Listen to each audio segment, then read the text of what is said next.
আমরা চলে যাচ্ছি নিউ টাউন সার্বজনীনের পুজো দেখতে। আর এই পুজো দেখতে যাওয়ার সময় রাস্তার এই যে আলোগুলো লাগায় না, এগুলো দেখতে আমার ভীষণ ভালো লাগে। নিউ টাউনের রাস্তার আলোকসজ্জা দেখতে সত্যিই খুব ভালো লাগে।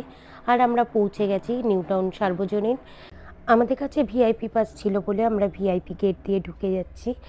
আর এখানে এত পরিমাণ লাইন ছিল, লাইন দিতে হলে যে আমাদের কতটা টাইম লাগতো তার ঠিক ঠিকানা নেই। আর এই ভিআইপি পাসগুলো জোগাড় করেছিল আমার নন্দাই, যার ফলে বেশিরভাগ ফেমাস পুজো মণ্ডপ কিন্তু আমরা এই ভিআইপি পাস দিয়েই দেখেছি। সত্যি ভিআইপি পাস থাকলে নিজেদের একটু ভিআইপি ভিআইপি ফিল হয়। যাই হোক, আমরা মণ্ডপের মধ্যে ঢুকে গেছি। এখানে ওই যে বাঁশের বেড়া দিয়ে একটা টানেল করা আছে, আর এর মধ্যেই ঝুলিয়ে রাখা আছে লাইটের পাখি। তারপরে আমরা যে জায়গাটায় পৌঁছলাম টানেল শেষে, চারিদিকে শিউলি ফুল আছে আর আছে কাপড় পেতে রাখা, লাল সাদা কাপড়গুলো। আর সেখানে মায়ের পা দেখতে ভারী অপূর্ব লাগছে। কিন্তু এখানে আমরা দেখতে পাচ্ছি ঘাসের উপরে শিউলি ফুল ছড়ানো, লাল সাদা কাপড় পেতে রাখা, তার উপর দিয়ে মা আসছে।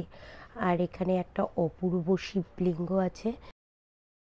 আর শিবলিঙ্গের চারিদিকে এভাবে শিউলি ফুল আর মা আসছেন, এই রকমই সিনারি করা আছে। মায়ের পাগুলো দেখতে সত্যিই অপূর্ব লাগছে। সত্যিই অন্যরকম একটা ইউনিক কনসেপ্ট এবারে এই পুজোতে আমরা দেখতে পাচ্ছি।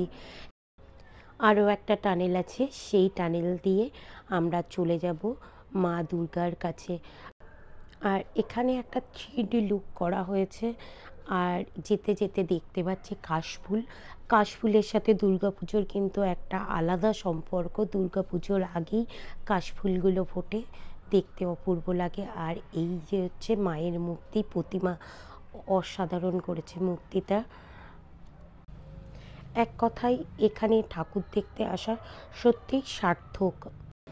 এখানে পুজো উদ্যোক্তাদের চিন্তা ভাবনা আর শিল্পীদের হাতের কাজ সব মিলে একটা অসাধারণ সুন্দর পুজো আমরা উপহার পেয়েছি।